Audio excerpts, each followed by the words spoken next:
you're around a lot of white faces, you know you're different, you know your parents are also white.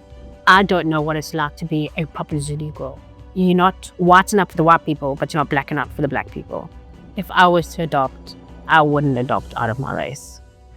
My name is Nonhle Masson-Abraham. I have one sister who is 18 years older than me.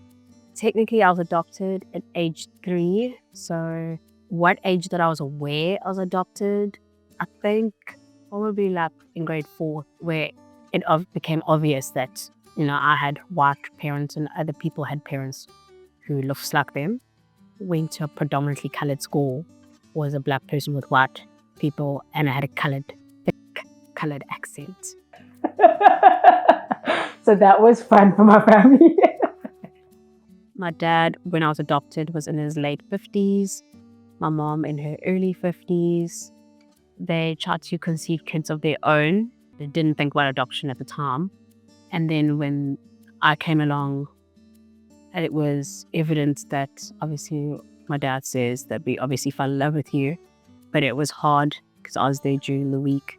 And then on the weekends, I'd have to go back home with my gran to the farm.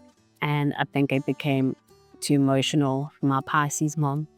And my dad either said, we either do an open adoption, just stay with us, or you can't come back because it's too hard on us. We did have conversations about how I got adopted and why, and the story of them trying to conceive, and they wanted to make it an open adoption because of my gran, my gogo. She obviously still wanted me to have, my family roots. I'd go home to the farm still quite a bit, up until like maybe 12. So I think they wanted her to feel that she's still my gogo, she's still my family, my auntie's still my aunt. They are not going to stop me from seeing that side of the family unless I want to. It has to be my decision. And I think also an open adoption was easier for my biological father because he was still around for him to sign over to. Because what I was told is that in court, they, even though I was little, they had to sit you down with a child therapist. They sat my gogo down, my father, Brian, down. They had an interpreter there so he could speak proper Zulu to him, break down what it entails, how he feels. And obviously for them, it was because they loved me, they wanted me to get a better education and all of the things. But if they were still willing to want to be my life, they would never take that away, and vice versa. My biological mom, she left when I was maybe 3 months, and then she passed away. I remember it was the first funeral I went to, but you're so little, so it could be just memories. But I do remember she passed away maybe 3-ish, around that time, but never had any ties to me. My parents met me through my gogo. She would work for my parents as a domestic, and she didn't have help because my other gran, on mom's side, she was quite elderly, so she couldn't help look after me. So Gogo would take me to work with her, and then that's how I met my sister, my mom and dad. And then they would help out during the day. They got me into school and take me around. She recently just passed away, so it's very a day-to-day household in my house is wake up, my mom's there, she's making breakfast or lunches for myself, my biological nieces and nephews. She's dropping off everyone's family, everyone's kids. So it was a very I think that helped with the open adoption. I don't think they could have gotten it any other way, but I don't think they would have tried to do it any other way. My dad's just not that type of person. He respects my gran and her family and her traditions. Yeah, I'd say when I first got to really understand my biological dad, when I used to go home to the farm, it was fine. I'd see my cousins, I'd see my aunt, but Brian never really took me in on the weekends, so I was never staying with him. He also started his own family, which was fine, but I was always just with the woman of my dad's side, but he himself never made the same effort. And then when I got older, it was a bit awkward because we didn't really have anything to talk about, where me and his sister are very close. She was my mother when I was little, and so it's not that awkwardness, but I think maybe it's also hard to think of him as a father because of Stu. So that kind of fatherly-daughter relationship isn't there. I can respect him. I know he'd been through a lot. He's had a few of his own kids that have like passed away recently and younger. So I think he in total had 5 kids, and out of 5 kids, me being the first, me and his youngest are the only ones alive. So I think that was hard on him. I think he did try to reach out during those times, and maybe I took a back foot because, not that he's coming to me now because something's happened, but it's just uncomfortable because I have such a good relationship with my dad, Stuart, and I don't think he would have a problem with it at all. It's just that that connection wasn't there for me. And it's not to say that he's a horrible man or anything. He's a nice person, nice enough guy. To be honest, I was never told why my mom had to leave me. So Lily told me that she was naughty and she just, I think, didn't want to be pregnant and had me. And I think, got into an accident and died. Yeah. They didn't like give me a reason really well.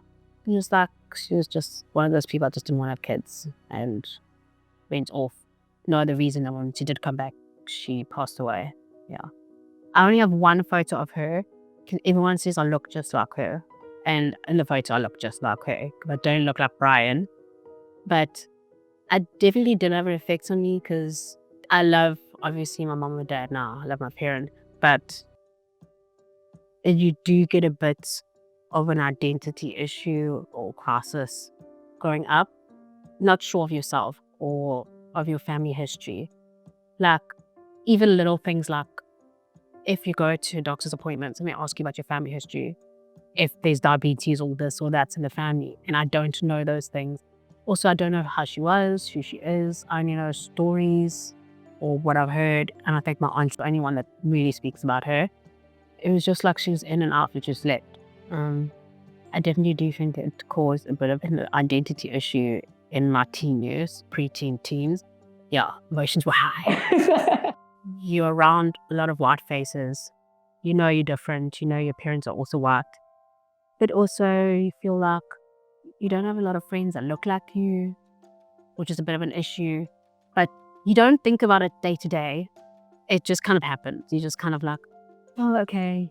And then you go into like high school, and it was like finding out where you fit in. Because then also your friends that you've had since primary school go to different schools, and now you have to try and make new friends. And it's that whole thing, and trying to figure out where you fit in, how you don't fit in. I had a lot of friends that were black like me, but then you can't really fit into some of the conversations because you don't understand the conversations. Then you're like, okay, well, let me just go to my comfort zone, which is being with these white people because I can understand the language and I understand them because that's how I grew up. But you also want the need to be with black women.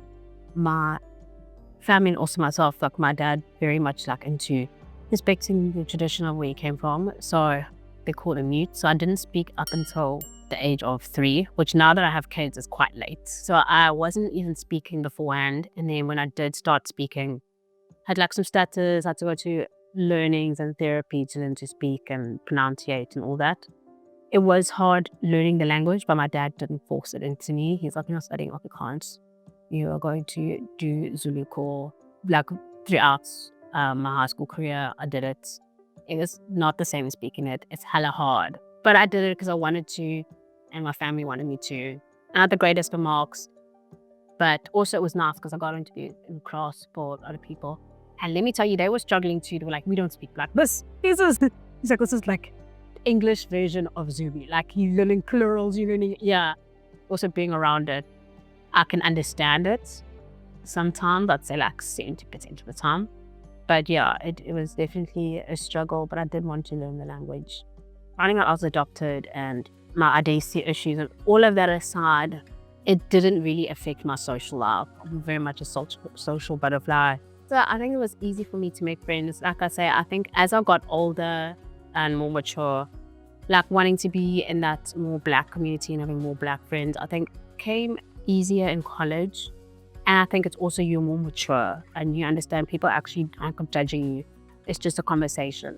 And I really did enjoy going to varsity college. Like I actually exceeded academically, which was amazing.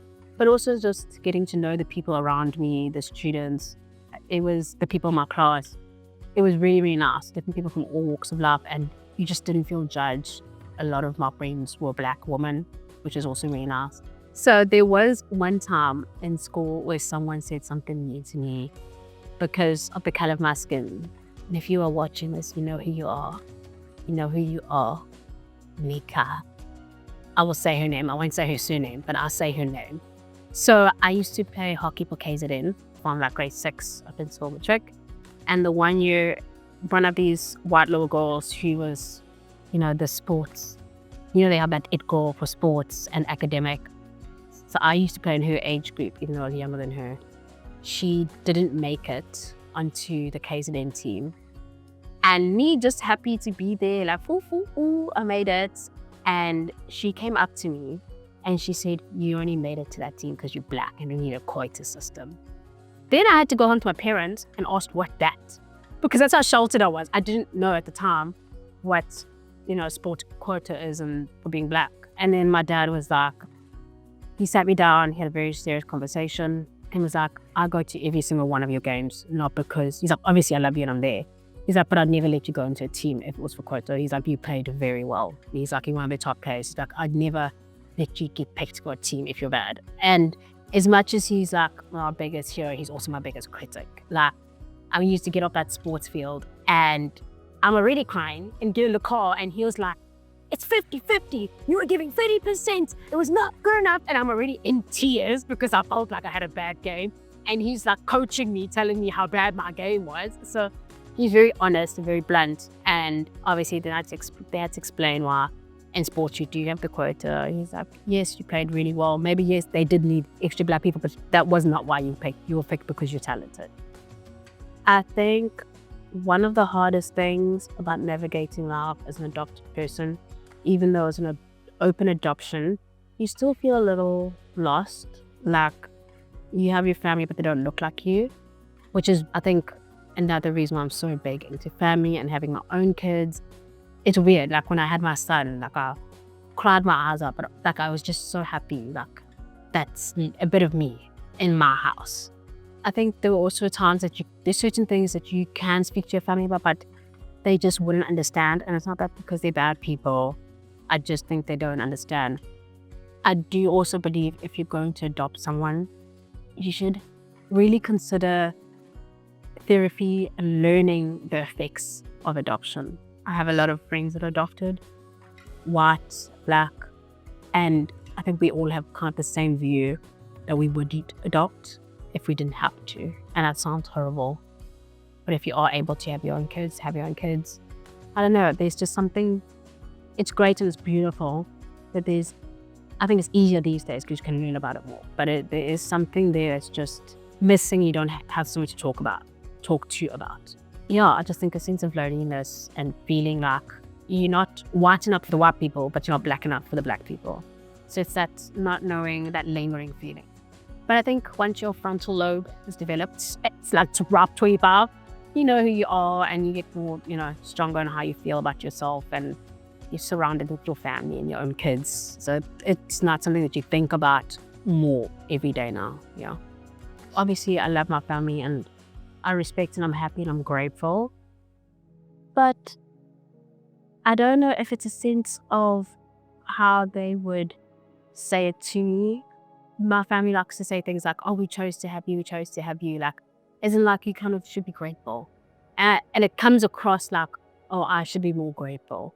And I don't think they're meaning it that way, but it does come across that way.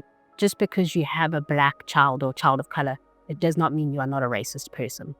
You can still be racist and say racist things. Just learn on that. There's certain ways you talk to certain people that aren't you, that you're like, if that wasn't me, would you speak like, would you speak to me like that if I wasn't your child? I do think being adopted by white people does influence my preference of men that I date. I've always wanted, not a man like my dad to look, but like a provider, a good person, a strong, like the pillar of the family. That's the pillar that we got in our household, the provider, and the way he treated my mom and us girls growing up in the household. But in terms of racial preference, I think yes, because I was around a lot of white people, but also no. I dated quite a few Zulu men who took me to the ringer. Guys, some of you know who you are. You looked me dead in the eye one day and I asked you, what are we after our 5th date? And he said, we're riding the way. After I picked him up and dropped him off on our date, I just want to put out there, put me through the ringer. But yes and no, I think there's a preference, but I think I just vibe with people and how they're going. But Steven just happened to be, white. But in terms of like physical attraction, no. Looking back on it, my own insecurities that I had in myself as a person, not being black enough. Because at the end of the day, I can hang around with many white people, that's fine. But there's still this feeling that you just don't really know me. Like, I love my friends to bits and they know me, I'd say like 80%. But there's that like other percentage of like what it's like to be a black person.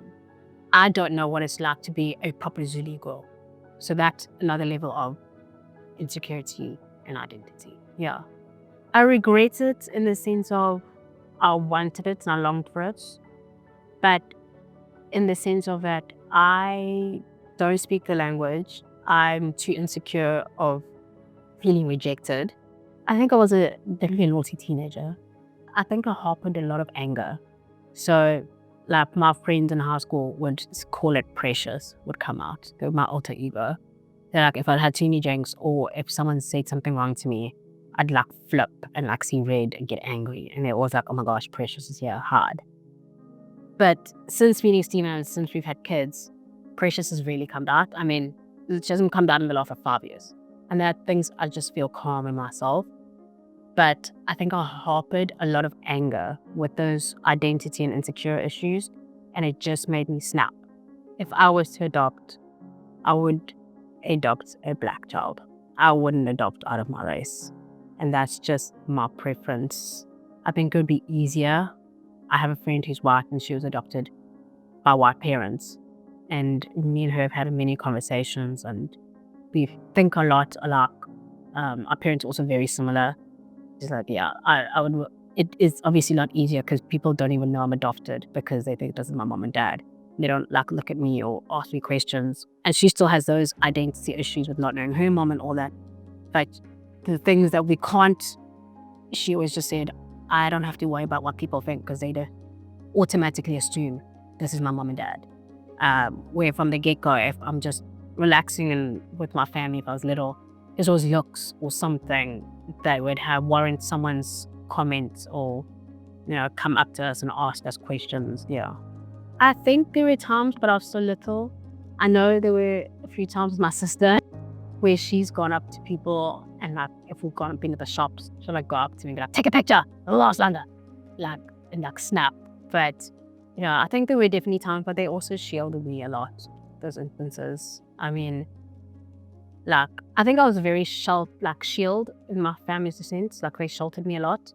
I'll tell you right now, I do not identify as a white person. I just identify as a black person, an African black woman who comes from a Zulu background. You learn more about yourself and you don't identify yourself as just your race. You are more than your race and your culture and your background. There's more to you. You probably do want to have more of that culture, but there's other ways to like finish you as a whole. There's other means of ways that make you a good person. Or it is hard to sometimes think you're not just your color. You are a person, you've got emotions, there's things you like, things you don't like, there's your values, there's your empathy, there's religion, there's so much to you that is just a small part of you. So don't let it consume you. Yeah.